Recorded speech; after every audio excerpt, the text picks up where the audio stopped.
जय हिंद दोस्तों, स्वागत है आपका आपके अपने परिवार रैंकर्स ग्रुप यूट्यूब चैनल पे। आज आपके स्टूडियो में बहुत ही खास मेहमान है। इनका नाम है रितेश। और रितेश जो है वो हमारे यूपी यानी बनारस से हैं। रितेश ने एसएससी सीजल 2020 की सबसे टॉप पोस्ट पर निशाना साधा और उसी को इन्होंने हासिल किया। जी हाँ, सीजल में 4800 ग्रेड पे वाली एक ही पोस्ट है, वो है AAA पोस्ट। ठीक है। और ना सिर्फ इस पोस्ट को हासिल किया बल्कि एक बहुत ही शानदार रैंक के साथ इस पोस्ट को इन्होंने प्राप्त किया है। तो आज रितेश जो है अपनी तैयारी से जुड़ी सभी बातें आपके सामने कैमरे पर रखने वाले हैं। कैसे इन्होंने तैयारी शुरू की, किन किन किताबों को इन्होंने पढ़ा, किन की वीडियोस को इन्होंने देखा, और एकदम ये इंटरव्यू जेन्युइन होने वाला है। पूरी लाइफस्टाइल जो है आज आपके सामने होगी रितेश की, जिससे आप काफी इंस्पायर भी हो सकते हैं और आप अपनी गलतियों को भी सुधार सकते हैं। तो शुरुआत करते हैं आज के इंटरव्यू को। तो स्वागत है रितेश आपका इस हमारे परिवार में। जी सर। ठीक है। तो सबसे पहले रितेश आप ये बताइए, आपका पूरा नाम क्या है? मेरा पूरा नाम सर रितेश कुमार सिंह है। अच्छा। आप मतलब जैसे बताए थे मुझे कि बनारस से हैं, तो एग्जैक्ट थोड़ा आप अपना होम टाउन बताएंगे? मेरा होम टाउन मिर्जापुर है। अच्छा, और मिर्जापुर है। हाँ सर, पढ़ाई हाँ, लिखाई के लिए हम लोग बनारस शिफ्ट हुए थे। पढ़ाई लिखाई के लिए आप बनारस चले गए। ठीक है। फैमिली बैकग्राउंड के बारे में थोड़ा सा जाने अगर तो। अ, काफ़ी हम लोग हम्बल बैकग्राउंड से आते हैं। हम्म। पिताजी किसान हैं हम्म। और चाचा जी भी किसान हैं, और घर में हम लोग के कोई सरकारी नौकरी में नहीं है। तो मैं फर्स्ट हूँ सर जो गवर्नमेंट जॉब में आया हूँ। अच्छा। तो ये बताइए कि आपका स्कूलिंग कैसे रहा? मतलब अगर हम बात करते हैं छठी से लेकर 10वीं तक, तो आप हिंदी माध्यम के छात्र हैं या इंग्लिश मीडियम से आपने पढ़ाई की है? सर हमारी जो स्कूलिंग हुई थी वो बनारस का संत अतुलानंद कॉन्वेंट स्कूल था। हम्म। स्कूल तो मतलब सर इंग्लिश मीडियम था, लेकिन जो हम्म। हमारी बोलचाल और जो हम लोग बातचीत करते थे वो हिंदी मीडियम करते थे। हम्म। तो मुझे सर इंग्लिश में आज भी बहुत दिक्कत होती है। तो ये बताइए, आपको इंग्लिश में पढ़ाया जाता था, इंग्लिश में हिंदी में पढ़ाया जाता था? सर वही इंग्लिश को हिंदी में पढ़ाया जाता था। अच्छा, मतलब कहने के लिए स्कूल जो था वो हाँ इंग्लिश सर, मीडियम हाँ। था, लेकिन इंग्लिश को भी हिंदी में पढ़ाया हाँ जाता सर, था। हाँ। बहुत शानदार। कई ऐसे बच्चे होते भी हैं कि वो ऐसे इंग्लिश मीडियम स्कूल से पढ़े हैं जहां पर इंग्लिश को भी हिंदी में पढ़ाया जाता है। चलिए, तो 10वीं के बाद आगे की पढ़ाई आपने कैसे कंटिन्यू की? मैंने सर 12th वहीं अपने स्कूल से किया। हम्म। फिर उसके बाद मैंने बीटेक किया सर गाजियाबाद से। अच्छा, बीटेक किया हुआ आपने? सर तो बीटेक के बारे में थोड़ा सा कुछ शेयर किया जाए। मैं कहूँगा सर, मैं कुछ जब मैं 12th किया तो उसके बाद कुछ लोगों ने मुझे बताया कि बीटेक में काफ़ी स्कोप है। हम्म। और सर हम लोग उस टाइम सब लोग बीटेक कर रहा था, तो मैंने भी कर लिया। उस टाइम लाइफ में गोल क्लियर नहीं था, मैं आपको सच बताऊं तो क्लियर नहीं था। जो सब लोग कर रहे थे वो भी मैं भी करता चला गया। तो कंप्यूटर साइंस से मैंने बीटेक किया। और कॉलेज तो सर अच्छा था, लेकिन मैंने ही वहाँ पढ़ाई नहीं की सर। मैं चीज़ों को पोस्टपोन करता गया, और जो हमारा प्लेसमेंट हुआ उतना वो अच्छा हुआ नहीं था। तो बीटेक के बाद क्या आपका प्लेसमेंट हुआ? अ, हुआ था, छोटा जगह प्लेसमेंट हुआ था। मतलब मैं आपको बता नहीं सकता कि मन कहने को तो प्लेसमेंट हुआ, लेकिन बहुत छोटा अमाउंट था सर। तो ये बताइए, जैसे आपका एसएससी का जो मोटिवेशन रहा, हम्म। एसएससी सीजीएल सीएचएसएल और भी काफी सारे पेपर्स होते हैं, हम्म। तो कहाँ से आई ये मोटिवेशन? मतलब क्या ऐसा था कि यूपीएससी आपका मोटिवेशन था और एसएससी मजबूरी थी, या फिर मतलब ठीक है कि हाँ एसएससी की तैयारी करते? तो थोड़ा इसके बारे में बताइए। मैं बताता हूँ सर कि जब हम लोग फोर्थ ईयर में थे, तो हम मेरा जो प्लेसमेंट हुआ था वो काफ़ी छोटी जगह प्लेसमेंट हुआ था सर, छोटा अमाउंट था। तो मैं जब घर वालों को बताया कि मेरा इतना प्लेसमेंट हुआ, घर वाले 2 मिनट चुप रहे। तो उन्होंने कहा कि इतना पैसा खर्च किया है ये इस प्लेसमेंट के लिए। अच्छा। तो फिर मैं लगा सोचने कि सच में क्या हुआ। फिर मेरे जो उस टाइम दोस्त थे वो अच्छी जगह प्लेस्ड हो गए, और कोई वालमार्ट में था, कोई पेटीएम में था, कोई और भी अच्छी जगह प्लेस्ड हुआ, और मैं रह गया। गलती मेरी थी क्योंकि मैंने कोडिंग वोडिंग नहीं किया, वो लोग शुरू से कोडिंग करते थे। तो फिर मैं अकेले रूम में बैठा, सोचा कि मैं क्या करूं। ऐसे सोचते सोचते काफ़ी दिन निकल गए। तो डिप्रेशन में होता है ना सर, आप जब सोचते सोचते काफ़ी, जब कुछ होता नहीं आपकी लाइफ में तो आप डिप्रेशन चले जाते हो। तो मैं वहाँ से काफ़ी डिप्रेशन चला गया। फिर मैं वहाँ से घर गया। तो घर गया तो मेरी माता जी ने बताया कि एक काम करो रितेश, कि तुम थोड़ा गवर्नमेंट जॉब की तरफ देखो। तो फिर वहाँ से मुझे, पहले मैंने, जब मैं थर्ड ईयर में था तो एक दोस्त मेरा तैयारी करता था सीजीएल की। तो मैं उसको देखता था, मेरे बगल में बैठ के पढ़ता था, वो क्वेश्चन लगाता रहता था। तो बस मैं जानता था कि सीजीएल को एग्जाम होता है और उसके थ्रू मतलब ये पोस्ट मिलती है और अच्छी अच्छी पोस्ट हैं, वो बस मैं इतना जानता था। जब घर गया, जब माताजी ने बताया कि नहीं आप गवर्नमेंट जॉब की देखिए, अगर अच्छी नौकरी लग जाए तो घर में कोई है नहीं तो काफ़ी रिस्पेक्ट होगी। तो फिर मैं वहाँ से मैं फिर से स्टार्ट किया सीजीएल की जर्नी अपनी। ठीक है। तो सबसे पहला अटेम्प्ट जो रहा है, मतलब सीजीएल की तैयारी आपने कब से शुरू की? मैंने सर 2019 के जुलाई से स्टार्ट किया। और काफ़ी, जब मैं स्टार्ट किया था तो काफ़ी मैं अकेला था घर पे। तो मैं ऐसे ही रैंडम यूट्यूब पे वीडियो देखता था टॉपर के, कि कैसे वो तैयारी करते हैं, क्या करते हैं। फिर कोई बुक उठा के लेके आता था, पढ़ता था। तो मैंने 5-6 महीने ऐसे ही वेस्ट कर दिए बस जानने समझने में कि कैसे क्या चीज़ें क्या होती हैं। तो सबसे पहला अटेम्प्ट आपका सीजीएल का कौन सा था? 2019 वाला एग्जाम था सर, जो 2020 में हुआ था, तो अच्छा, मेरा पहला अटेम्प्ट था। पहला अटेम्प्ट था, हाँ मतलब सर। उस समय आपकी तैयारी स्टार्ट ही हुई थी। हाँ सर, तैयारी एक स्टार्ट तरीके से हम हाँ ऐसा सर। कह सकते हैं। ठीक है, तो उसमें कितने नंबर आए थे आपके? बता नहीं सकता सर, काफी कम नंबर आए थे।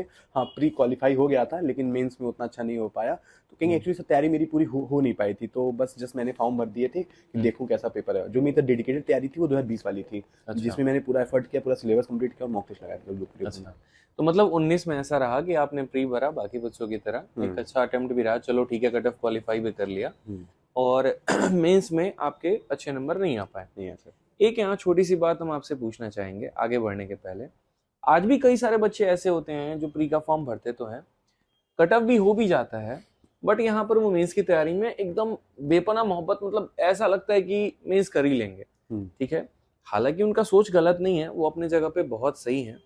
तो क्या लगता है आपको कि जब किसी एस्पिरेंट का सिलेबस कंप्लीट नहीं है और जब वो उस तरीके से पूरे अपने सभी स्फेयर्स को कंप्लीट करके नहीं बैठा है, मॉक टेस्ट नहीं लगाया बैठा है, तो क्या उसको मेंस को बहुत ज़्यादा सीरियस लेके चलना चाहिए?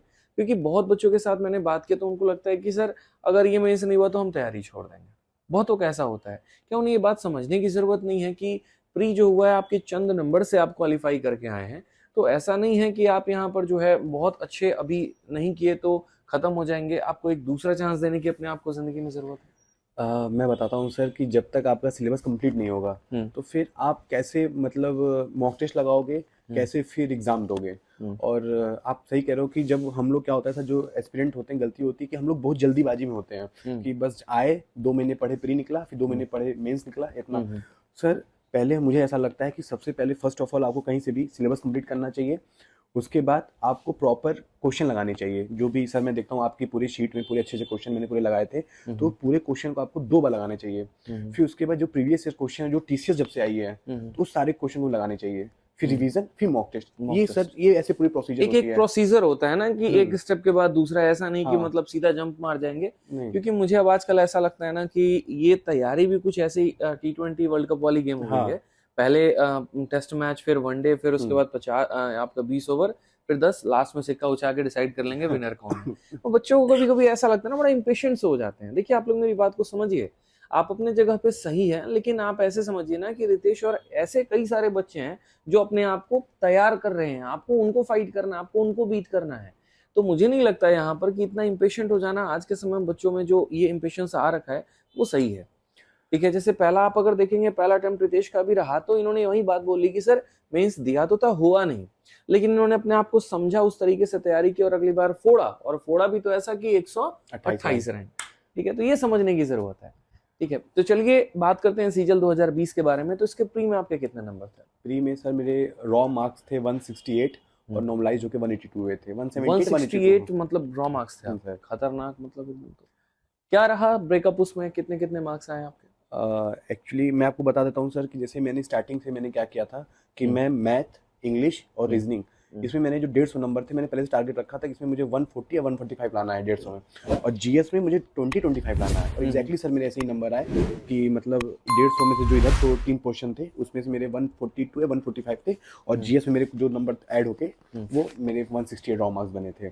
चलिए, तो बहुत शानदार स्कोर था आपका प्री में। तो प्री की तैयारी आपने कैसे की थी? मैं आपको बता देता हूँ कि सर जैसे मैं उस टाइम जब घर पे था, तो फिर मैंने विक्रम जी सर का वीडियो देखा था गुरुकुल पे, तो मैं वहाँ से गुरुकुल आ गया। मैं अपना सारा सामान लेके गुरुकुल आ गया। अच्छा। तो सर से मुझे पहले दिन सर मिले विक्रम जी सर, मैंने उनको बताया कि सर देखो ऐसी ऐसी बात है वो, तो उन्होंने कहा कि कोई बात नहीं, यहाँ सब ऐसे ही हैं, आप तैयारी करो, हो जाएगा। मुझे स्टार्टिंग में बहुत डर लगता था कि मतलब मैं कैसे कर पाऊंगा, सेल्फ डाउट होता है स्टार्टिंग में। आज समझता हूँ कि आज भी जो बच्चे मुझसे पूछते हैं कैसे होगा, मैं समझता हूँ कि एक जगह मैं भी कहीं था, उन्हें क्या कि जो सेल्फ डाउट होता है सर, वो स्टार्टिंग में बहुत ज़्यादा होता है। और क्योंकि जब आप तैयारी किए नहीं होते हो और कॉन्फिडेंस होता नहीं है, तो अब कैसे, सेल्फ डाउट तो होना लाजमी है।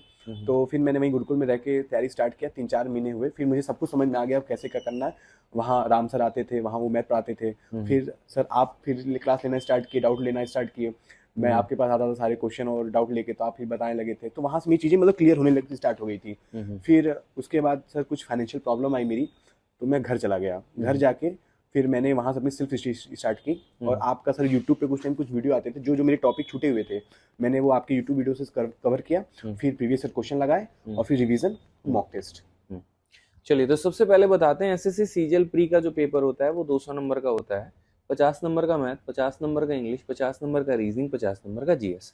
सबसे पहले हम इनमें सब्जेक्ट वाइज स्ट्रैटेजी जानेंगे रितेश से कि हर एक सब्जेक्ट को इन्होंने प्री के लिए कैसे प्रिपेयर किया, फिर उसके बाद हम मेंस की स्ट्रैटेजी जानेंगे। तो सबसे पहले शुरुआत करते हैं हम रीजनिंग से। ठीक है, जब आप गुरुकुल आए तो उसके पहले आपने कई जगह से पढ़ा होगा और तैयारी की होगी, तो ये बताइए यहाँ पर कि रीजनिंग को आपने कैसे प्रिपेयर किया? सर मैं बताता हूँ, जैसे सीजीएल में 4 सब्जेक्ट होते हैं, मैथ, रीजनिंग, इंग्लिश और जीके। सबसे आसान जो पोर्शन है वो रीजनिंग का है। मुझे ऐसा लगता है कि किसी भी एस्पिरेंट को सबसे पहले रीजनिंग कंप्लीट करनी चाहिए, क्योंकि रीजनिंग एक ऐसा सब्जेक्ट है कि ये बहुत स्कोरिंग भी है और उसका सब्जेक्ट जो उसका कंटेंट है वो कम है, सिलेबस कम है। तो अगर वो पहले अगर मैंने नहीं सोचा था कि सबसे पहले मैं वो कर लूंगा तो मेरा कॉन्फिडेंस गेन हो जाएगा, एक शेड्यूल में तैयार। तो सर मैंने सबसे पहले तुरंत जब अपने घर पे था तो मैंने यूट्यूब से कुछ टॉपिक कर रखे थे, फिर यहाँ आया तो विक्रम जी सर से पढ़ा, तो उन्होंने कुछ टॉपिक जो मेरे बच्चे थे वो हो गया, और फिर मैं डेली सर आधे घंटे बस प्रैक्टिस करता था। और उसमें रीजनिंग बता दूं सर कि 2-4 टॉपिक होते हैं जिनको आपको डेली प्रैक्टिस करना होता है, जैसे missing number, coding decoding, odd one out और काउंटिंग द फिगर। ये कुछ ऐसे पोर्शन है जो मुझे हार्ड लगते थे, तो मैं इसकी डेली प्रैक्टिस करता था। अब sir water image, mirror image की तो प्रैक्टिस करेंगे नहीं, तो ये जो 4 टॉपिक थे मैं करता था, और डेली बस आधा घंटा या 1 घंटा। जैसे अब मेंस में भी आने लगा है, तो अब मैं कहूंगा कि अब स्टूडेंट को 1 घंटा देना चाहिए डेली रीजनिंग को। ठीक है, तो मतलब ऐसा आपका कहना है कि अगर हम पढ़ रहे हैं कहीं से तो हम वहां से पढ़े, कंप्लीट करें और बाकी क्वेश्चंस की अच्छी खासी प्रैक्टिस कर ले तो रीजनिंग कंप्लीट हो जाएगा। तो जिस तरीके से आज का टीसीएस का पैटर्न बदला है, जैसे आपने विक्रमजीत सर से पढ़ा, ठीक है, कंसेप्ट वहां से सीखे आपने, तो क्या लगता है कि एक स्टूडेंट को आज के समय रीजनिंग की तैयारी कैसे करनी चाहिए? फर्स्ट ऑफ नए पैटर्न पर जहां हम बात करते हैं, जहां टीसीएस का सवाल थोड़ा दारमदार है, बढ़िया क्वेश्चन पूछ रहा है टीसीएस, उस केस में रीजनिंग कोई बच्चा कैसे प्रिपेयर करे अगर उसे 50 में 50 लेके आने? अब तो सर मैं कह रहा हूँ कि पहले तो हम लोग के टाइम मेंस में रीजनिंग नहीं आती थी, अब तो मेंस में रीजनिंग आने लगी है। बिल्कुल। तो रीजनिंग का हमें वेटेज समझना चाहिए, और अब रीजनिंग को हल्के में नहीं लेना चाहिए। अब मुझे लगता है कि सर रीजनिंग को सबसे पहले आपको अच्छे टीचर से सारा सिलेबस, सारा जो है कोर्स कंप्लीट करना चाहिए, फिर उस क्वेश्चन जो देते हैं वो उसको 2 बार लगाने चाहिए आपको, और फिर जो मैंने जो 3-4 टॉपिक बताए उसको आपको डेली मतलब करते रहना चाहिए। और कहीं कहीं सर किसी बहुत सारे प्लेटफॉर्म पे सर क्विजेस मिलते हैं, तो क्विजेस लगाते रहना चाहिए। इससे क्या होगा कि आपको मतलब हैबिट में रहोगे क्वेश्चन जल्दी लगाने के, क्योंकि हमें जिससे मेरी स्पीड बनी रहे कि स्पीड बनी रहे। अब तो ऐसा भी है कि हम सेक्शनल मॉक का भी दे सकते हैं। जैसे मान लीजिए कि अगर कोई बच्चा सिर्फ ये सोचे कि पिछले 2 साल में जितने भी रीजनिंग के सेट हुए हैं, तो अगर हम सेट वाइज प्रैक्टिस करना चाहें तो सेट वाइज भी प्रैक्टिस करके रीजनिंग को सुधार सकते हैं। हाँ सर। जैसे आज के टाइम पे मेरा ये मानना है कि देखिए, जब आपकी रीजनिंग कंप्लीट हो गई है ना, तो कभी ऐसा मत सोचिए कि मेरे को रीजनिंग आती है। बिल्कुल आती है, 100% आती है, लेकिन ऐसा नहीं है कि 50 में 50 आप स्कोर कर सकते हैं। सारे पेपर में कर सकते हैं, हर टेस्ट में कर सकते हैं। बस आपको रीजनिंग में इतना करने की आवश्यकता है कि एक बहुत अच्छे एजुकेटर को आप क्लासेस ज्वाइन करिए। वो आपकी इच्छा है। जैसे मैं मैथ्स में कभी नहीं कहता कि मेरे से ही पढ़ने की जरूरत है, आपका कॉल है। जहां से आपको बेहतर समझ में आता है, जिनके क्लासेस आपको अच्छे लगते हैं, वहां से पढ़िए। यूट्यूब से, एप्लीकेशन से, कहीं से भी जो भी किताब आपको अच्छी लगती है आप उससे पढ़िए, ठीक है। लेकिन इतना होना चाहिए कि सिलेबस आपका ईमानदारी से कंप्लीट हो, और उसके बाद आप सेट वाइज प्रैक्टिस करो। मुझे लगता है ये सबसे बेस्ट कॉल है, क्योंकि सेट वाइज से क्या होता है ना, स्पीड सुधरती है। वो मैंने देखा है। जो रीजनिंग को आप 18 मिनट में, 20 मिनट में खत्म करते हो, उस रीजनिंग को आप 12 मिनट तक लेकर आ सकते हो अगर आप डेली प्रैक्टिस कर रहे हो। Yes sir. क्योंकि हमें टाइमिंग कम करना पड़ता है। कहीं रीजनिंग से सभी स्कोर कर लेगा, लेकिन कौन कितना कम टाइम लगाता है ये वो इम्पोर्टेंट है। सीरीज पकड़ में कैसे आए, क्योंकि कुछ बच्चे ऐसे हैं कि जो लिमिटेड प्रैक्टिस कर रहे हैं सीरीज की, मतलब 20 प्रैक्टिस कर लिया, 30 टाइप प्रैक्टिस कर लिए, पता चला 31वां टाइप पूछ दिया सीरीज में, वो नहीं फंसा।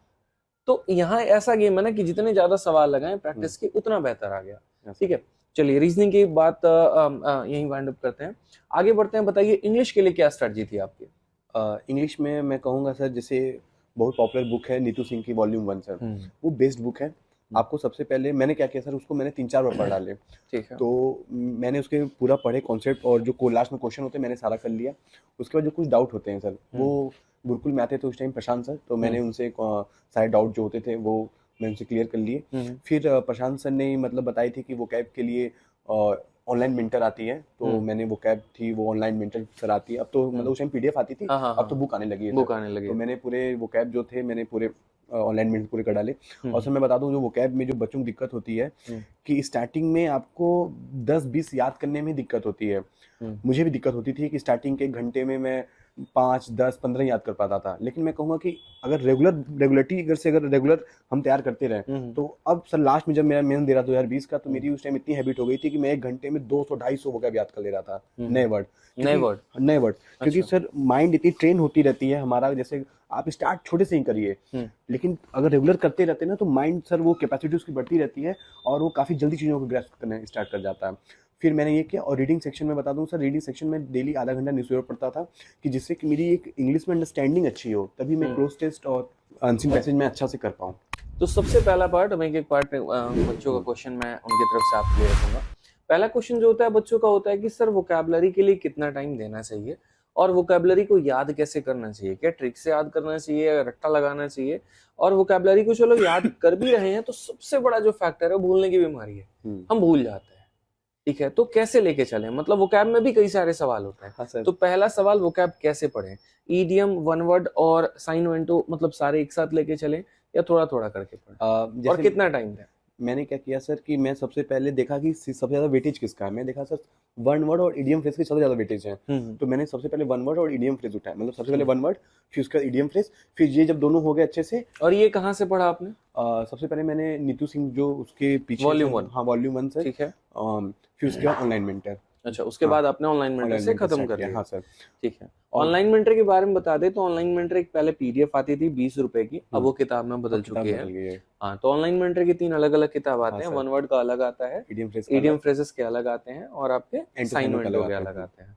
ठीक है, तो उनके इडियम्स और वन वर्ड वो अच्छे हैं। हाँ सर, और साइन वेंटो बहुत मोटा है, मैंने भी देखा है। हाँ, साइन वेंटो मोटा है, बच्चा थक जाएगा मतलब पढ़ते पढ़ते। सर तो एक काम कर सकते हैं ना कि उसमें पूरे एसएससी के पूरे प्रीवियस ईयर दे रखे हैं, जब से मतलब एसएससी जब से क्वेश्चन पूछ रही है, तो जब से टीसीएस जब से आई है 2018 तब से पढ़ के तब से पढ़ ले सर। जब से टीसीएस आई है सर, तो मैं देखा हूँ कि मुश्किल से इतना ही, मतलब बहुत छोटा सा है, बहुत थोड़ा सा है, 2018, 19, 20, 21, तो वो कर सकते हैं, क्योंकि जब से टीसीएस आई मैं देख रहा हूँ सर वो रिपीटेड वो जो अपने सेट में क्वेश्चन पूछ रही है, तो अगर आप 2018 से भी अगर बस कर लेना तो भी आपका हो जाएगा, तो भी काफी है। तो चलिए, ये हो गया आपका वोकैब का। तो वोकैब पढ़ते कैसे थे आप, ट्रिक बना के या फिर ऐसे रट्टा लगा? सर मुझे ऐसा लगता है कि ट्रिक से ज्यादा कितना ट्रिक बनाएंगे सर। जैसे मैं अगर कहूँ अगर तो पूरे कम से कम 3 से 4 हजार 5 हजार वोकैब होंगी, अब 5 हजार ट्रिक कहाँ से बनाएंगे?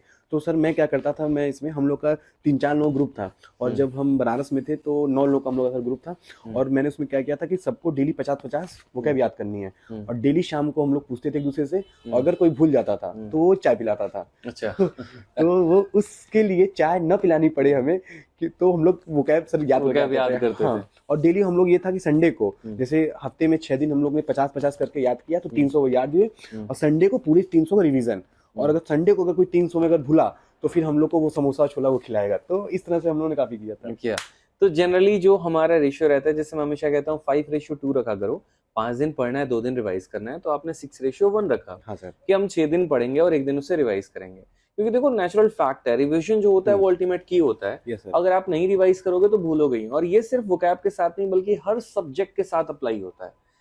ठीक है, चलिए, तो रिवीजन आपने वोकैब किस तरीके से कंप्लीट किया, और बाकी धीरे धीरे अपने वोकैब को सर मैं इसमें एक और ऐड करूंगा कि जैसे आप वोकैब है और एक स्टैटिक जीके में भी सर कोई लॉजिक नहीं होता। जैसे नेशनल पार्क हो गए, म्यूजिशियन हो गए, और वाइल्ड लाइफ सेंचुरीज हो गई, इन्वेंशन हो गए, आप इसमें क्या ही लॉजिक लगाएंगे? तो इसमें भी हम लोग वोकैब और एक टॉपिक स्टैटिक जीके का, ये दोनों ऐड करके हम लोग डेली मतलब सबको टास्क देते थे। अच्छा, हाँ, तो इसी तरह हम लोग सभी का तैयार हो गया। और सर मैं जो 9 लोग ग्रुप था वो सर इनसे बहुत फायदा हुआ, और हम लोग 9 लोग सेलेक्ट हो गए कहीं ना कहीं अच्छी जगह, चाहे रेलवे में, एनटीपीसी में, चाहे सीजीएल, चाहे सीजीएल। बहुत शानदार।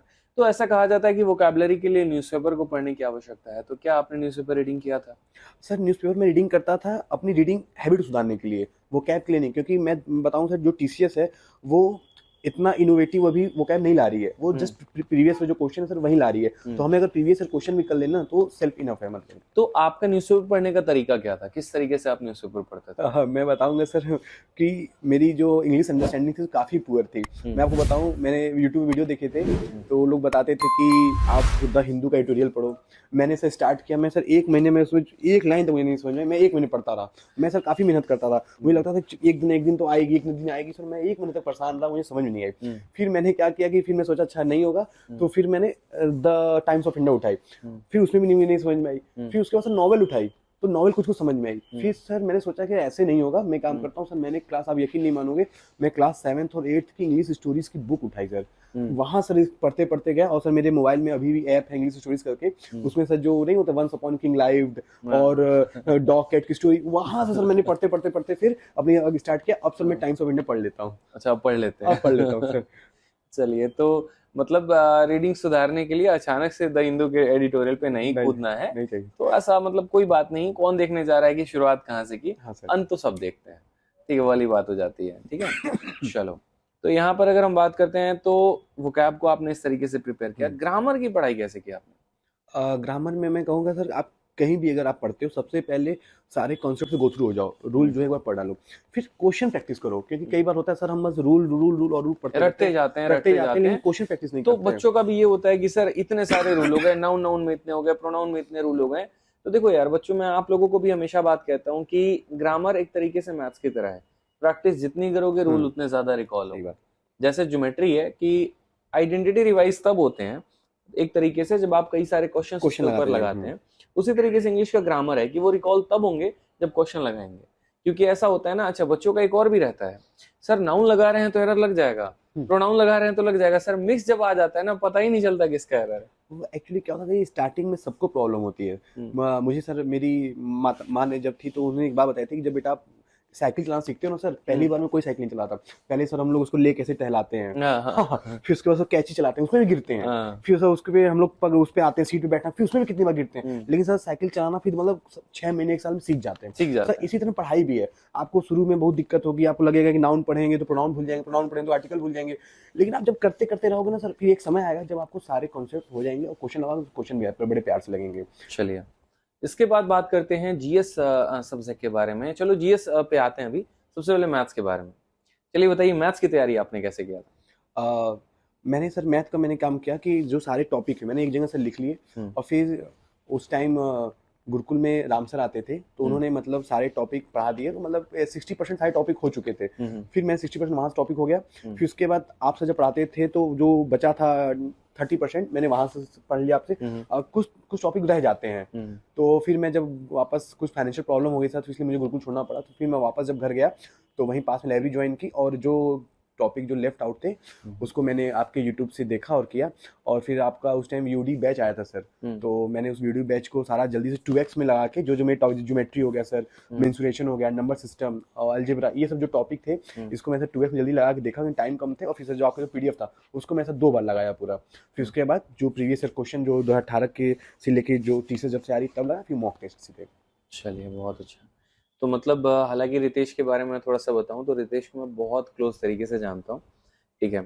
कारण यह है कि देखो गुरुकुल में कई सारे स्टूडेंट आते थे जिनको मैं पढ़ाता था। पहले तो मैंने वोकैब पढ़ाना शुरू किया था गुरुकुल में, ठीक है। मेरी जर्नी बहुत लोग नहीं जानते हैं, कहते हैं ना मैं बता दूं थोड़ी जर्नी आपकी कि देखिए जब मैं आया था वहाँ 2019 में गुरुकुल में, 2019 लास्ट में आया था, तो सर उस टाइम डाउट थे, टीचर थे और ये वोकैब पढ़ाते थे, वोकैब भी बहुत अच्छा पढ़ाते थे सर। मुझे याद है कि आप ब्लैक बोर्ड पे मतलब सारे रात में ही सारे वर्ड आप याद करते थे, और पूरी रात में पूरे ब्लैक बोर्ड पे जब लोग सोते थे तो आप पूरा वर्ड लिख देते थे। फिर सुबह उठ के हम लोग देखते थे अरे कौन लिखा, तो अच्छा वो भैया आदित्य भैया लिखे, हम लोग फिर उस वर्ड को सर पूरा पढ़ते थे, वो वर्ड बहुत अच्छे होते थे, इंपॉर्टेंट वर्ड। फिर आप लोग आप सर हम लोग को वहीं वोकैब याद कराते थे, कैसे इसका याद करना है, कैसे इमेजिनेशन करना है, कैसे वर्ड है। फिर आप वहां से हम लोग वोकैब कराते। फिर जो मैथ का जो होता है सर, आप मैथ के जो कुछ आपके पास ट्रिक ऐसे थे जो मैंने देखा सर कि क्वेश्चन में पहले 2 मिनट लेता था सॉल्व करने में, आपने कुछ ऐसे ट्रिक बताए थे जो मैं 30 सेकंड में करने लगा। तो वहां से कुछ चीजें मैंने देखा सर कि अपने कॉपी मैंने अलग से बना लिए थे कि आदित्य भैया का ये है, ये चीजें हैं और कर लो, इससे अच्छे से हो जाएगा। फिर उसके बाद मैं बताऊं कि फिर आपने एक बात और है सर कि जैसे हम लोग जो अपने यूपी से आते हैं तो हम लोग के बहुत अंडर कॉन्फिडेंट होते हैं सर, हम लोग को ये नहीं समझ में आता कि कैसे पढ़ें, क्या पढ़ें, और फिर सर क्वेश्चन पूछने में भी हम लोग को डर लगता है। क्लास में मैं बता दूं सर, मैं तो मतलब कितना डरता था कि अगर सर पढ़ा रहे, अगर मुझे कुछ नहीं समझ में आई तो मुझे हाथ खड़े करने में डर लगता था कि कहीं सब बच्चे क्या ना सोचें। तो फिर जब क्लास ओवर होती थी तो मैं आपसे पर्सनल आपके रूम में जाके मैं पूछता था, और आप उस टाइम गुरुकुल में रहते थे तो आपके पर्सनल में जाता था, रूम में बताता, आप सब कितने बिजी रहते थे, फिर भी आप जाके मुझे डाउट बताते थे कि अच्छा ये देखो रितेश ऐसे हुआ, ये हुआ। तो वहां से फिर कॉन्फिडेंस आना स्टार्ट हुआ, और आप सर धीरे करते करते आप। अच्छा, देखो असल में गुरुकुल में कई सारे बच्चे आते हैं और उसमें रितेश खास क्यों बन जाते हैं, क्योंकि रितेश के अंदर एक स्पार्क था, एक आग था कि मुझे आगे बढ़ना है।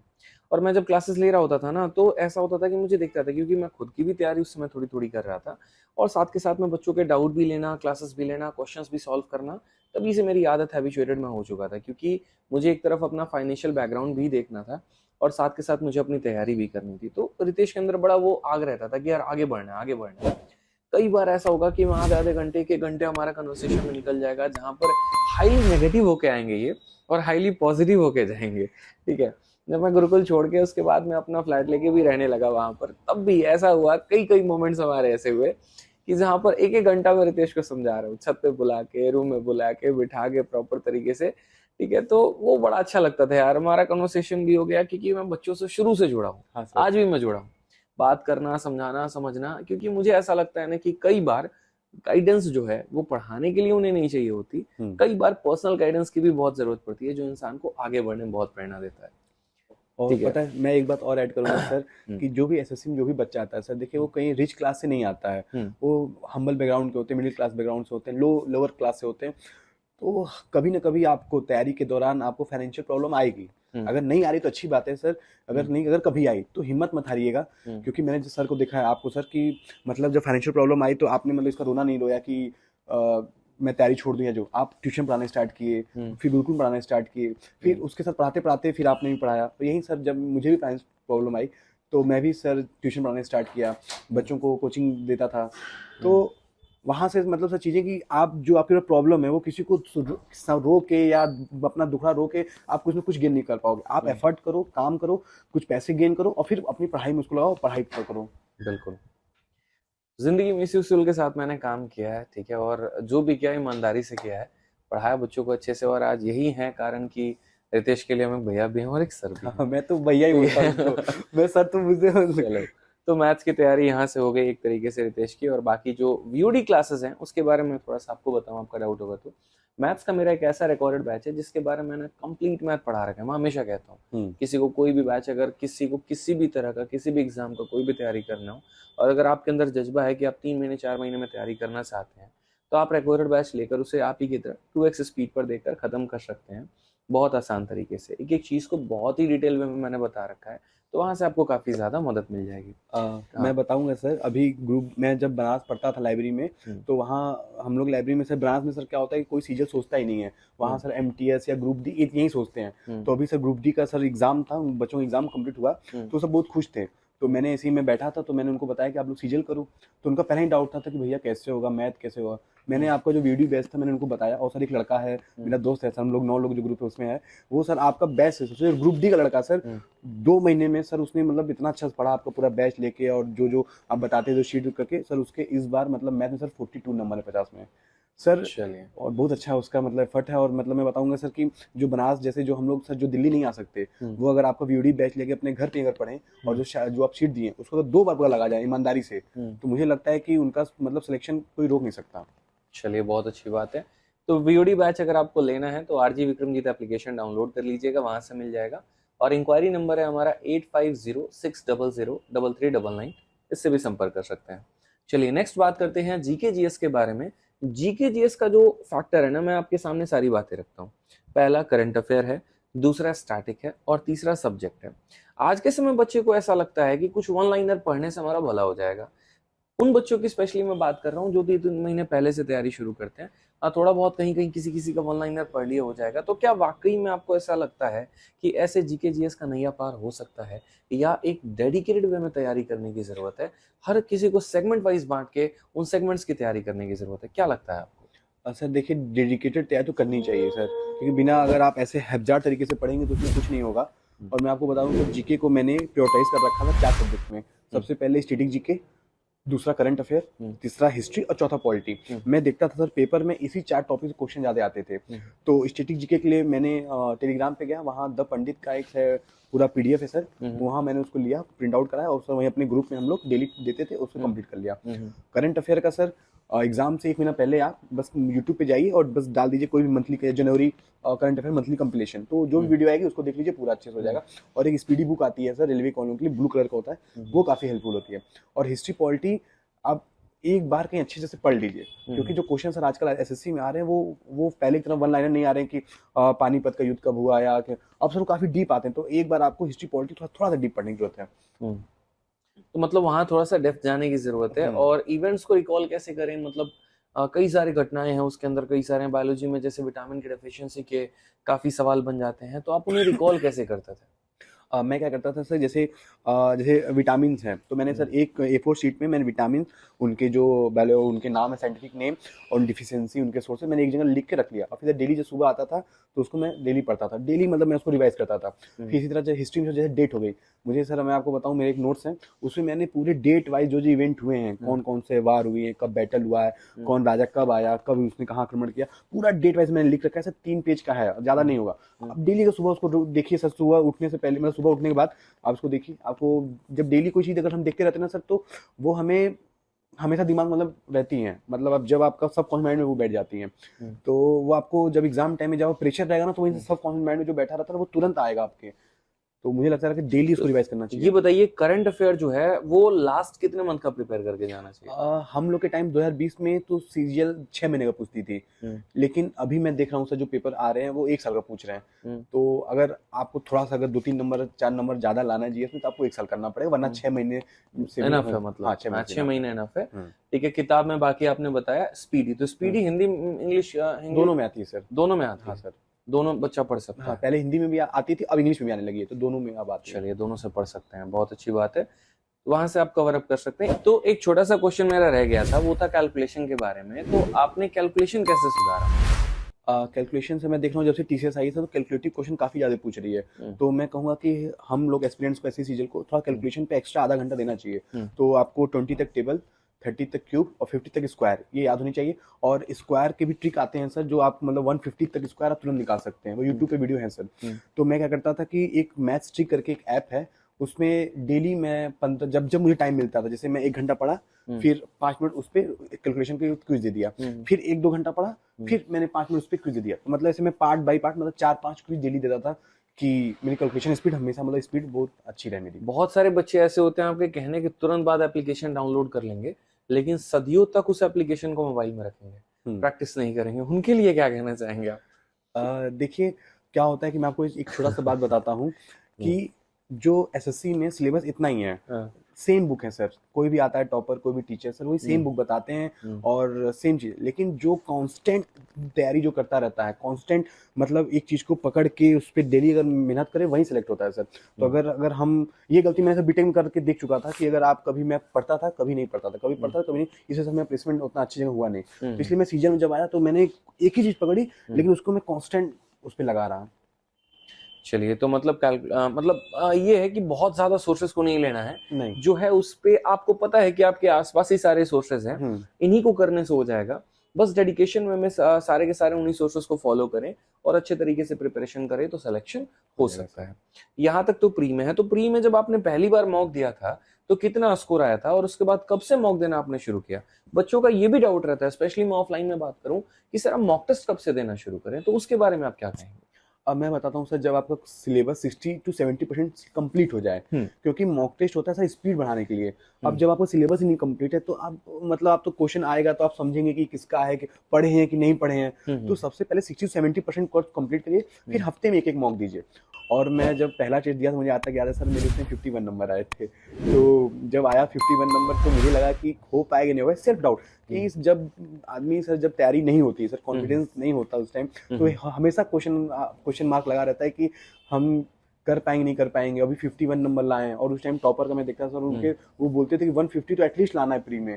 मैं सोचता था कि आज 51 नंबर है तो यहाँ से 150 तक कैसे जाऊंगा, कैसे जाओगे? लेकिन फिर वहीं सर की माता जी की बात याद आती है कि साइकिल धीरे धीरे करते करते करते आप एक दिन साइकिल चलाना शुरू कर देते हो। इसी तरह अगर धीरे धीरे लगे रहोगे, 51 आए, फिर उसके बाद सर मेरे 62 आए, 73, मुझे सर पूरा याद है कि सर 70, फिर ऐसे करते करते सर मैं 100 तक रूप में चला गया। लेकिन सर एक बार बताता हूँ आपको, मॉक टेस्ट में एक बार एक आता है प्लेक्टिव सर, आपको जब 90 तक पहुंचोगे तो उसके बाद आपको काफी टाइम लगेगा कि 90 से 100 सैचुरेशन पॉइंट, फिर वहां काफी मुझे टाइम लगा कि 90 से 100 मतलब मार्क्स अटक गए थे। फिर जब वहां से गया तो 120-125 में मार्क्स अटक गए। काफी मैं समझ नहीं आता ये ऐसा क्यों हो रहा है। फिर जब मेरे जो दोस्त तो उस सैचुरेशन पॉइंट से ओवरकम कैसे किया? मैंने सर उस टाइम मैं तो काफ़ी परेशान हो गया था जब मेरे 120 125 पे सर मैं काफ़ी दिन तक रुका रहा और मैं सारा कुछ कर लिया, मैं लगा रिवीजन भी कर लिए और प्रीवियस ईयर क्वेश्चन भी लगा लिए, सब कुछ कैलकुलेशन स्पीड भी बढ़ा ली, लेकिन फिर भी मैं क्यों रुक रहा हूँ। तो फिर मैंने जब देखा कि मैं कुछ कुछ ऐसे टॉपिक हैं, कुछ कुछ ऐसे क्वेश्चन है, कुछ ऐसी टाइप है जहाँ मैं ज़्यादा टाइम ले रहा हूँ, तो फिर मैंने आपसे कांटेक्ट किया था। आपने मुझे बताया कि ये चाहिए जो टॉपिक है, ये जहाँ तुम वो देखो उस वीडियो में, आपकी जो वीडियो थी मैंने उस टॉपिक को देखा वहाँ से, तो जो मेरे क्वेश्चन जो मैं वहीं 2 मिनट लगा था तो पहले वहीं 30 सेकंड में करना स्टार्ट किया, तो वहाँ से सर मैं कुछ कुछ बताता हूँ। और एक बात और बताता हूँ कि जब आप लगे रहिए, आपके भी 125 आ रहे हैं, 5 या 10 मॉक तक आएंगे, उसके बाद फिर ऑटोमेटिक नंबर सीधे 140 जाएगा, सीधे 140 जाएगा। मैं हमेशा कहता हूँ वीडियो में आप लोगों को कि देखिए 2 सैचुरेशन पॉइंट होता है, एक 90 नंबर पर, 120 नंबर पे, ठीक है। आपको 90 नंबर तक आने में ज्यादा कष्ट नहीं होगा, बहुत तेजी में भाग के आएंगे आप, पढ़ते जाएंगे नंबर भागेगा। फिर 90 से आपके 110 तक मार्क्स ऐसे रुकेंगे ना, मतलब 90 से 100 के बीच में, कि बढ़ ही नहीं रहे, कोशिश कर रहा है बढ़ ही नहीं रहा है, वहां पर रिविजन की आवश्यकता पड़ती है। एक बार थोड़ा सा रिवाइज करते हैं, ठीक है, फिर मार्क्स आपके आएंगे। बहुत बार ऐसा होगा 120 130 के बीच में स्कोर रुक जाएगा, काफी सारी चीजों को आप करते तो रहेंगे लेकिन ऐसा लगेगा मार्क्स ही नहीं बढ़ रहा है। उस केस में मुझे ऐसा लगता है, जहां तक मैंने खुद अप्लाई किया और कई सारे एस्पिरेंट्स के अंदर भी देखा है, कि आप हमेशा ये एनालाइज किया करो कि वो 120 से 130 रहने का वजह क्या है, किन टॉपिक्स में गलतियां हो रही हैं, मैथ्स का कौन कौन सा पोर्शन है जो बार बार आपका गलत हो रहा है, और उनके अप्रोच कैसे हैं, ये बहुत मायने रखते हैं। आपको बार बार दिख रहा है कि आपके पिरामिड के क्वेश्चन गलत हो रहे हैं और अगर आप उसे नेग्लेक्ट कर रहे हैं तो आपके मार्क्स कभी नहीं बढ़ेंगे, यानी आपको उस पर काम करने की जरूरत है। तो 120 से ऊपर स्कोर तब भागता है जब हम अपने वीक पॉइंट्स पर काम कर रहे होते हैं और अप्रोच को सुधारते हैं।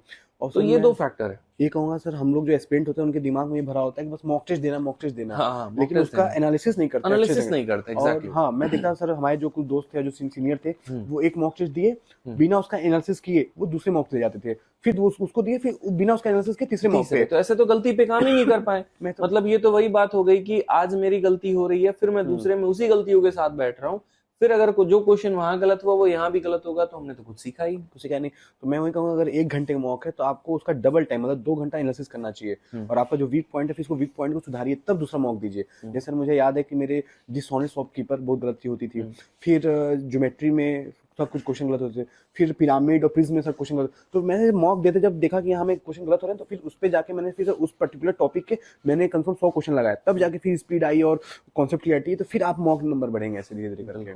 तो आगे चलिए, यहाँ तक तो आपका प्री का प्रिपरेशन हो गया। मेंस की तैयारी कैसे की, क्योंकि अब तो मेंस का पैटर्न सेम होने वाला है, तो मुझे लगता है आपने मेंस की प्रिपरेशन कैसे की वो अब बच्चों के लिए ज्यादा इंपॉर्टेंट नहीं रहेगा।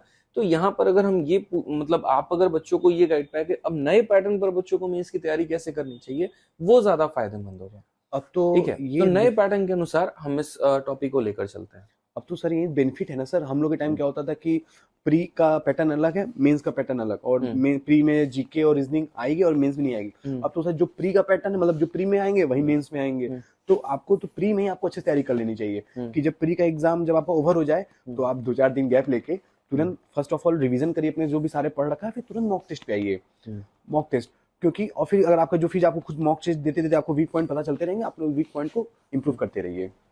चलिए, यानी अगर हम आज के समय की बात करते हैं तो यहाँ पर देखिए अभी जो नया पैटर्न है ना, उस पर अभी कोई पेपर हुआ नहीं है, तो ये सबके लिए नया होने वाला है। लेकिन जो सीखने वाली बात यहाँ पर है वो ये है कि जो आप प्री में पढ़ रहे हैं आप उसी की तैयारी बहुत अच्छे तरीके से करें, तो आप एक बहुत बड़ा एज मिलने वाला है। और मेंस के लिए स्पेशली प्रैक्टिस पर सबसे ज्यादा ध्यान दें। मतलब 2 पॉइंट हो गए, एक तो कंसेप्ट सीखिए ताकि वो आपके समय को बचाएंगे, और प्रैक्टिस सीखिए ताकि वो आपके स्पीड को बढ़ाएंगे। ये 2 फैक्टर हैं आपके मेंस के लिए, ठीक है।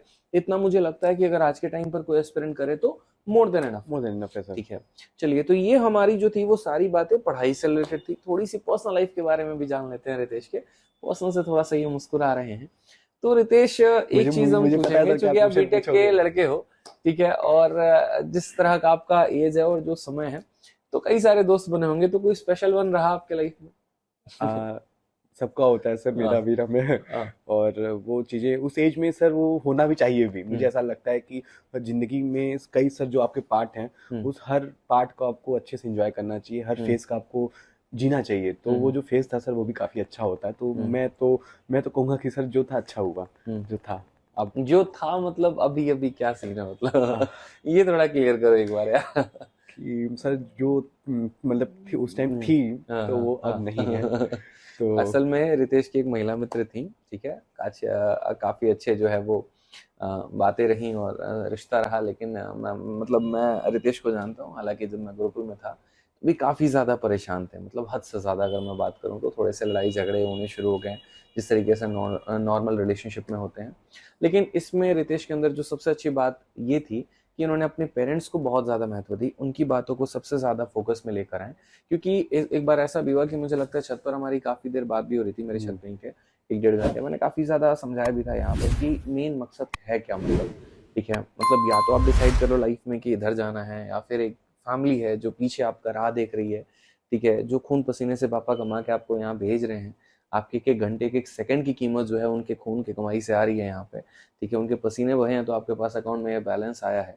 तो या तो आप उसके लिए जो है एक कर्ज है जो आपको अदा करनी है और आपको एक अच्छी लाइफस्टाइल होने देनी है, तो आप उसके ऊपर फोकस करो। धीरे धीरे वक्त लगा हालांकि, ठीक है, लेकिन लड़का हमारा सही ट्रैक पर आ गया, ठीक है। वक्त लगता है सर, और ऐसा झंडे गाड़े इतिहास ने कि उधर भी पछतावा हो रहा होगा कि हमने एक, ठीक है, पार्टनर को नहीं खोया, एक ऑल इंडिया रैंक 128 को खोया है, ठीक है। फोन आता है रितेश? अब आता है सर। अब आता है, क्या बोलते हो? याद नहीं है? हालचाल होती है थोड़ा।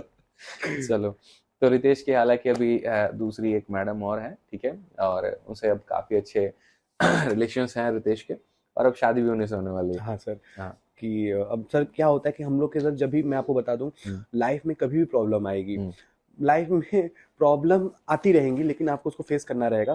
मैं आपको जैसे अपना बता दूं सर, पहले मुझे फाइनेंशियल प्रॉब्लम थी।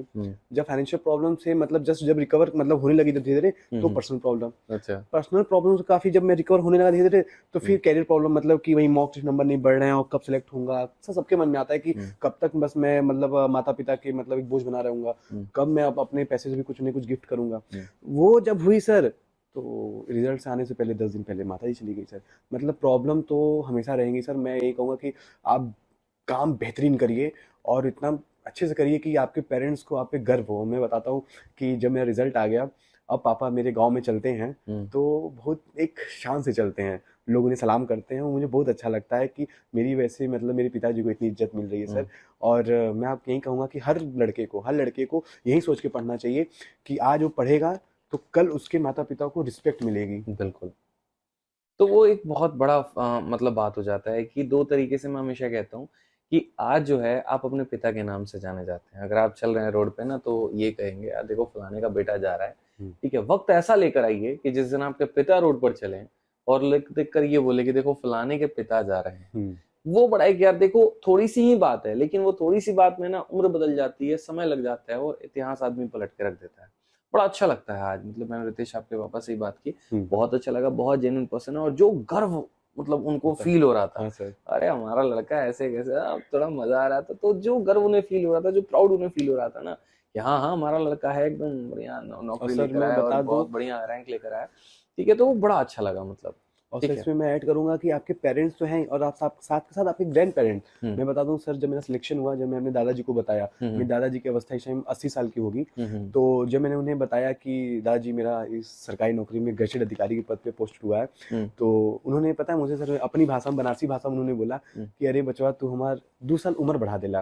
मतलब इसका मतलब होता है कि अरे बेटा तुम इस ये न्यूज़ देके तुमने मेरा 2 साल उम्र और बढ़ा दी। तो सोचिए कि अगर आप जिस दिन आपकी वजह से आपके ग्रैंड पेरेंट्स की, आपके दादाजी की या दादी जी की अगर उम्र बढ़े सर, मतलब कितना अच्छा लगेगा कि मतलब आप मतलब उनके लिए कितना एक सर जो होता है वो, मतलब यही मैं देखता हूँ कि सर पेरेंट्स और साथ साथ ग्रैंड पेरेंट्स और आपके नाना नानी जो दादा दी वो बहुत खुश होते हैं सर, बहुत खुश, उसी के लिए हम लोग को पढ़ना चाहिए। चलिए, तो रितेश कुछ आखिरी शब्द आप हमारे ऑडियंस को कहना चाहेंगे? ठीक है, और ये हमारे ऑडियंस नहीं है, हमारे चैंपियंस हैं, ये हमारे फ्यूचर इंस्पेक्टर्स हैं, तो आपका जो मैसेज होगा वो हमारे फ्यूचर इंस्पेक्टर्स के लिए होगा, तो एक छोटा सा मैसेज। मैं लास्ट में यही बोलूँगा कि परेशानियाँ कितनी भी रहें, लेकिन कोशिश करना मत छोड़िएगा, कोशिश बेइंतहा करिए। मतलब लास्ट में आपको रिग्रेट ना हो, मतलब कि कहीं मैंने कोशिश कम तो नहीं कर दी। शीशे के सामने खड़े हो तो आपको लगे कि नहीं यार कोशिश तो बहुत की है। और सर मैं बता दूं, आज हम लोग अकबर और जो लड़ाई हल्दी घाटी में सर युद्ध हुआ था, तो अकबर और महाराणा प्रताप में युद्ध हुआ था और सर हमारे महाप्रताप सर उस टाइम थोड़ा सा हार गए थे, लेकिन हम लोग फिर भी सर उनको याद करते हैं। क्यों? क्योंकि उन्होंने एफर्ट कोशिश किया। अकबर के आगे झुके नहीं सर, वो उसकी सेना बहुत बड़ी थी और महाराणा प्रताप छोटी थी, वो जंगल जंगल घूमे, घास रोटी खाए, लेकिन फिर भी उन्होंने जो कोशिश किया ना, उस वजह से सर आज हम लोग महाराणा प्रताप को याद करते हैं। और मैं यही कहूँगा कि अपने जो भी मेरे हैं साथी और जूनियर हैं कि कोशिश बहुत करिए। मतलब एक मैं बता दूं कि एक हरिवंश राय बच्चन की एक लाइन है कि कुछ किए बिना ही जय जयकार नहीं होती, कोशिश करने वालों की कभी हार नहीं होती। सही बात है, बिल्कुल। देखो तो मतलब नाम उसी की होती है, चर्चा उसी की होती है जो चर्चा के लायक होता है, ठीक है। मतलब योद्धा तो वो पहले ही हार गया जिसने हार मान लिया, ठीक है। जीता तो वही है जिसने मतलब जज्बे के साथ मेहनत की, आगे बढ़ा, ठीक है। तो कोशिश करो यार, आगे बढ़ो। लाइफ में कुछ भी इम्पॉसिबल नहीं है, ठीक है। कोई ऐसा यहाँ पर ऐसा नहीं आया कभी लाइफ में जो बहुत तेज, बहुत होनहार शुरू में रहा हो, क्योंकि वो होता तो एसएससी और बाकी ऐसे नॉर्मल एग्जाम्स की तैयारी नहीं करता, शायद अपना आईआईटी या किसी आईएम में बैठा होता। तो गवर्नमेंट जॉब की जितनी प्रिपरेशन करने वाले स्टूडेंट होते हैं, 90% केसेस ऐसा होता है जहां पर बच्चा अपने एक तरीके से सरकारी स्कूल से पढ़ा है या हिंदी मीडियम से पढ़ा, इंग्लिश मीडियम से पढ़ा, बहुत स्ट्रॉन्ग फाइनेंशियल बैकग्राउंड नहीं रहा है उसका, लेकिन उसकी मेहनत इतनी रही है ना कि सब कुछ तोड़ के पीछे आगे बढ़ चुका है। आपके पास सब कुछ है, देखो यार, चंद किताबें हैं, चंद वीडियोस हैं, चंद लेक्चर्स हैं, उन्हें खत्म करना है और जीवन में आपके सामने एक बहुत बड़ी चीज आपके सामने रखी हुई है, वो आपको हासिल हो जाएगी। तो बस वही बात है, 70% मेहनत तो सब करते हैं, हासिल इसी को होता है जो 90% तक कर पाता है, ठीक है। एक अटेम्प्ट तो हर कोई देता है, नाम भरने के लिए फॉर्म हर कोई भरता है, भरने वाले फॉर्म 35 लाख है, पेपर देने वाले 25 लाख है, सिलेक्शन लेने वाले 10,000 है, ठीक है भाई। तो जंग वो 10,000 ही जीतते हैं, आपको उन 10,000 में बनना है, फॉर्म भरने वालों में नहीं बनना भाई। मेहनत करो, कोशिश करो, जीवन में बहुत आगे बढ़ोगे और ऐसे और भी प्यारे प्यारे इंटरव्यूज हम लेकर आते रहेंगे, लेकिन इस सीजन में नहीं, अगले सीजन में, क्योंकि अब तो सिर्फ पढ़ाना ही पढ़ाना है, ठीक है। मुझे मेरे भाई टाइम नहीं है, this is only one interview आपके सामने है, ठीक है। जो भी कमी मुझसे रही हो हम पूरी कोशिश करेंगे अगले में पूरा करने की। बाकी इंटरव्यू कैसी लगी आपको, वो मेरे भाई आपको कमेंट बॉक्स में जरूर बताना है। कोई भी ऐसी बात है, कोई भी ऐसा छोटा सा पॉइंट है, वो भी आपको कहना है, कुछ सजेशन है तो भी आपको बताना है। आप रितेश से कुछ पूछना चाहते हैं तो भी वो आप कमेंट बॉक्स में बताइएगा, तभी हम रितेश को दोबारा बुलाएंगे यहाँ पे, ठीक है। तो कैसे लगे इंटरव्यू जरूर बताइएगा, पूरी बात ऑनेस्ट रही है, मतलब एक तरीके से कहें तो कुछ भी ऐसा नहीं रहा कि हाँ जिसको हमने फिल्टर किया हो, कुछ भी किया हो, ठीक है। तो ऑल द बेस्ट आप सभी को, और हमारी पूरी टीम की तरफ से, ठीक है, हमारे सभी आने वाले चैंपियंस को, सभी आने वाले इंस्पेक्टर्स को आने वाले साल की बहुत बहुत शुभकामनाएं, जिनमें आप लोग बहुत आगे बढ़े, एक अच्छी सरकारी नौकरी प्राप्त करें, ठीक है। चलिए, धन्यवाद।